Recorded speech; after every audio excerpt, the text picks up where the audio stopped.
where I sit because it feels there. on that little bit there, and on that step. The step here is almost nice, isn't it? It's just a gate there. I don't know why. So we sit kind of there and there. And one thing that's just the garage. Yeah. Lots of bikes, it's full of skateboards. stuff. Yeah. Washing machine and Camping things. Yeah. So ideally, I'd like it to go, but it's for that we need it. Yeah. Stuff. We do sit at the far end. We started to use, so the far end of the garage was a trampoline when the kids were little. Yeah. And that came out last year. We've relauned that bit. So that's quite a nice little sun trap, isn't it? Do you sit there? Yeah. No. The garden, is that part of your garden as well, through that gate? No, that's the shared drive, just shared drive. that's just the driveway. Yeah. There's some rustic rendering around that. Yeah. It's good rendering. Rustic rendering. Rustic rendering, yeah, that's rustically renderable. Yeah, so I think. So it could be, like, I guess both of us think it could be split up. Not split up literally, but like divided up somehow into, you know, areas of interest or whatever we'd call it. Where we've got like a bit that we'd sit in. Like, you quite like the idea of, both of us wondered about somewhere we could either put hammocks up or have a fire pit. Or... Yeah, I thought hammocks, I think, would draw us down, somewhere we could hang something, because I think then we'd all sit there. Hammocks. I'm going to Colombia. You would Yes. like to roll We've got a garage. That's what's in the garage. A garage full of hammocks.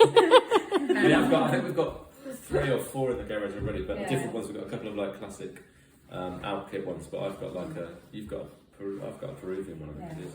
And then I've got like a almost a net weave one, I guess it is. I don't know where that was from. But I think, somewhere to sit. Are they like the freestanding? No, they're thing, just or you literally hanging hang between them tree down ones, so they often trees? go camping with us if there's somewhere to hang them up, we will. And if we've been somewhere forested, it's been great. We've had like 3 up before now, and the kids have been one reading and the others while we read and stuff. So I did wonder about something at the end of the garden, either a seating place or somewhere to hang hammocks. Take the little So we kind of head down there when it's sunny. That's the one for trenches. And then we have talked about whether to put a sauna at the end of the garden as well. You know what a friend of mine did? She bought a shed. Yeah. And Yes. she made a song. Yes. Just does. That's one. And it's small, Yeah. but it's great. Yeah. It's lovely. But we haven't totally decided whether we'd use it enough. But then I was thinking yoga and a sauna would be really nice. Yeah. Did you say yoga? Yeah. She teach with it. Yeah. Oh, okay. Yeah. Is that how you... Right. Yeah. So you could do outdoor yoga, couldn't you? Space for that. So like a little closed space out there. Also, like cover. What to teach? Yeah. It is fine actually. Yeah. Just to sit. Yeah. You've got a couple of. Oh, you mean a place to sit? Yeah. Yeah, that would be nice. That would be really nice. Yeah. You like Lynn and James have got something that's like that, and they've got like a sort of almost a bit of a shelter you can sit under that doesn't feel too. I thought you said they got something going on the side of their garden. No, they've got a room, a studio. Oh, a studio room. Okay. Yeah. She talked about that earlier. I might have missed that amongst the other Instagram posts. I don't know. I guess like having a space you could use for like yoga would make sense if you wanted to. But I think you're happier in here. It works. Oh, that's really cool, isn't it? Have you got another pair you can wear? I wear my Important trainer conversation. Yeah. Oh, that is really broken. These are icy shoes, so really. Quick dry. But I think, I don't know whether to have like a little thing, like a little, like sleeper sort of, a little fire pitty area at the end. Right at the end. Yeah, kind of that side. Because that side's sunnier. Yeah. On the left. Yeah, but we get the sun all the way down pretty much. Yeah, the back end of the garden is probably the bit with the most sun, I suppose. Yeah. And what I didn't know was whether to plant up. So that bit with the 2 sleepers against the garage is a really nice place to sit. And I didn't know whether to kind of panel the garage like blackwood and then have a bench and then have something there. So there's sort of something to look at, because I sit there in the morning and have coffee, but then I'm kind of looking at the fence. But I want something to, I suppose I want a place to sit where I'm looking at something really beautiful. Yeah, because all the plantings that side. Yeah, we So can we've go got and stuff have to a look at. Yeah. Yeah, we should. Yeah, we can have a look. I mean, I'm aware the fig and the Uruguay sort of need moving, and I don't know where to put. I just threw them in, and I don't know where to put them. Because I quite like all the grasses, and I planted those this year, the grasses and the flowers. I suppose to some degree we knew when we moved in, like the guy next door says callous, but we knew he wasn't going to be around forever because he was, when we moved in, he was in really bad health anyway. Yeah. And he had it, he said it was like a wildlife garden, as you said, but it was also, he'd left it to be wild anyway, to get both. Yeah. So it was lovely. There were things where you were like, okay, it's clearly got newts in there or whatever. But it was almost by luck. And I guess so we knew that side was sort of temporary, I suppose, somehow. So I feel like we gave that side more attention, partly because of more soil to give attention to. And there was but also there was always going to be a change, like the fence when he was here was falling down a bit. We then replaced the fence, but we knew someone was coming in and they were going to, like as a guy with building contacts, he was always going to blitz next door. So part of us was like, well, whatever we put down there might not survive anyway. So I guess in a weird way, I was thinking about it just now while we were talking, I guess we've never thought of that side in a way as being one we could rely on or use in a way, which is silly. All this side. All this side. And it's also, I mean, that's the one that gets the crazy winds. So when we get like winds coming up the hill in a classic sort of bright wind stuff, we still get that on that side. So the trees do take a battering, which is why a lot of them are staked back.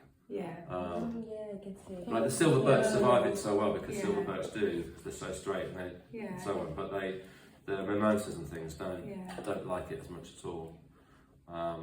So there's the odd tree that hasn't survived there. And I think in terms of cost, we'd have to, because we'd be doing it ourselves, we'd have to sort of have a garden design with sleepers, so because we couldn't afford to put walls and things in. I did. I mean, I guess I could. So I'd always have a go. we do it ourselves, but I think, something designed with wood, I suppose. I don't mind brickwork. I have been involved in it. I've never done it properly, but I feel confident that you could do something. I think I could. I haven't seen some of my friends do it before. I think I could. In a rustic capacity. Well, also not in a structurally sound, people are going to live under this kind of way. That would be important. But if it's just a low dividing section or something, then I think I could have a go at that. But it'll also be done in stages as well for us. I think just fitting it around. Teaching or whatever.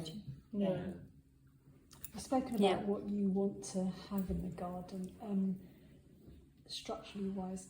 How are you going to maintain it? Are you really sort of into your plants, or generally, I think. What? I mean, I suppose we're both quite happy to pop in the garden doing stuff. You don't do.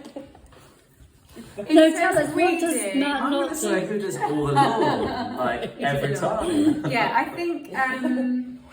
I mean, I suppose I prefer stuff that I can just put out and it just grow. Like not really need. You don't want it to be high maintenance. I actually quite like being able to prune stuff. I quite enjoy pruning trees because I see it as a seasonal thing. I mean, I suppose we keep putting trees in that do need reducing, don't we? Which I do. Which also. you do. Well, apparently you do everything. I see. I'm hearing this. But Gwyneth does know I climbed the ladder plants. for that last one. I So, climbed the ladder on that last one. You climbed the ladder and said it was too wobbly. Are there any plants or trees that you don't like?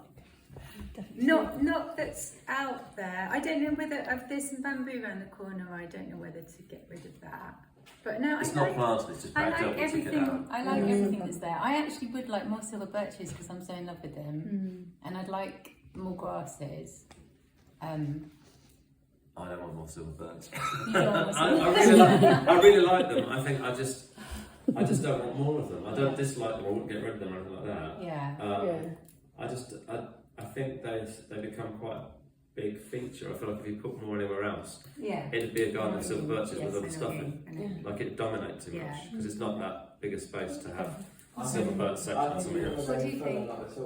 Do you think full on or not? Like you want to go like full, like a bunch of silver birches or get none. Do you want the full French kind of like edge of the thing on? So you want just like an avenue of silver birch going across. And I suppose I'm a bit confused. I suppose the style of it as well, because I quite like a tropical sort of. You're definitely confusing your shape because you do have moments where you'll say, "I love this," and you'll show me like a full Dartmouth Gavin like city square that he's made into like a Peruvian jungle or whatever. Yeah. And then you'll see something else that's really classic, almost like Derek Jarman. It's like, I'm like, which you can't have both. Yeah, no, I have trouble deciding my style. Yeah. What do you think you're more maximalist than minimalist? Well, no, I'm a minimalist. Do you know what? I don't like fussy. No, okay. I don't like. I like. I don't think you're minimalist in a garden. No, I'm less minimalist in a garden. I don't think you are in a home because there's things that you just got very particular likes, and I think that's. I don't think that's necessarily minimalist. You just don't want.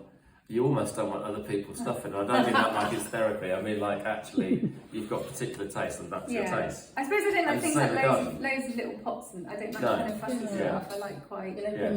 Yeah. Yes. I think the challenge, one of the challenges is that you do like a sense of clear, but you also like a sense of, to some degree, sort of secrecy and privacy, not secrecy and privacy. Because like the garden worked at Wilbury Road, we had we were very lucky with the garden at Wilbury Road because it got a lot of mature plants around it. Yeah. And it was wide enough that you didn't have the sense of being overlooked in a sense, despite having classic Edwardian houses, 4-storey all around in a sense. Including the flats above us were there as well, but because you got big beech trees on that side, I think it was got big beech tree. The bottom got some massive trees, whatever they were, and they were ash. But you had a real sense of like it was quite a square in the middle, but we made it all go on a bit of a diagonal, which kind of worked. Probably on your advice. Thanks to me. Not holding you to that, we liked it. You're drawing on an envelope. But somehow that worked, despite the fact that in a sense it was similar to this, but it definitely didn't have the same feel as this. And I think part of that was that it was slightly wider. So if you were on the grass, you had a sense of being on the grass rather than between the fences. It was That makes a big difference. I think so. It feels more narrow here. Yes. Yeah. But it's quite wide. It's just because of the garage, isn't it? It's almost like, how do you deal with the garage? It is a pain. I think that's why I haven't fallen in love with the garden, because of the garage.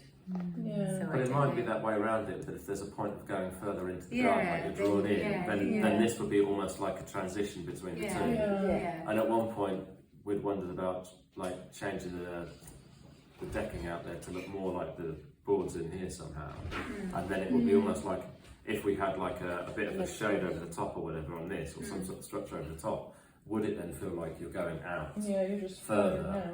So when you, in a sense, you'd feel like you're stepping into the garden halfway down the garage rather than from the doors. Bye. Bye. See you in a bit. He's 15. My son's It's River. 16. Yeah. It's Rivers. Yeah. Yeah. I can't believe you remember. I didn't remember anybody's name. He's 16 now. Yeah. Never see him again. Oh. Yeah.